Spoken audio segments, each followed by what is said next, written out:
484 schools are members of Oklahoma's Secondary Schools Activities Association.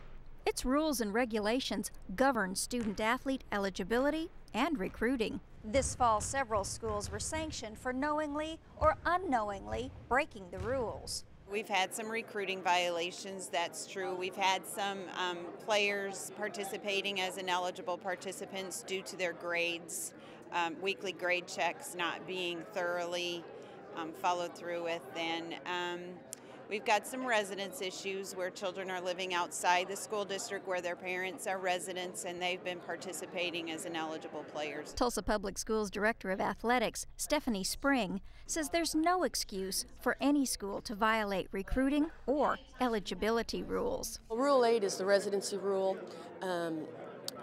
As far as where you're eligible, where you're not eligible, and Rule 9 is the recruiting rule. So we've had some Rule 9 violations at schools recently where students have been deemed as being recruited, and then we've also had some Rule 8 violations where kids have participated at schools where they weren't.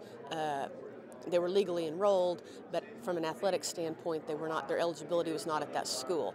Determining eligibility can be tricky, especially if a student-athlete has parents living in two different districts, or if the student lives with someone in a district that's different from where his parents live.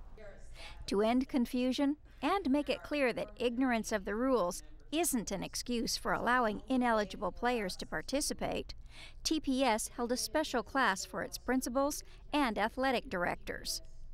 Amy Castle of the OSSAA told them in no uncertain terms any and all suspected violations must be reported and investigated. And you don't have to file a formal complaint to get an investigation started. Mostly violations are reported anonymously, either via email from an address that is, temporarily created to make a report and then, quickly taken down so that there's no opportunity to respond to that email. Otherwise, anonymous phone calls are coming in and just saying, hey, could you check on this? And we do. Castle says when violations occur, the school district itself generally decides who should be punished and how. Then the OSSAA puts its stamp of approval on the penalty. In Tulsa, I'm Kathy Tatum, the Oklahoma News Report.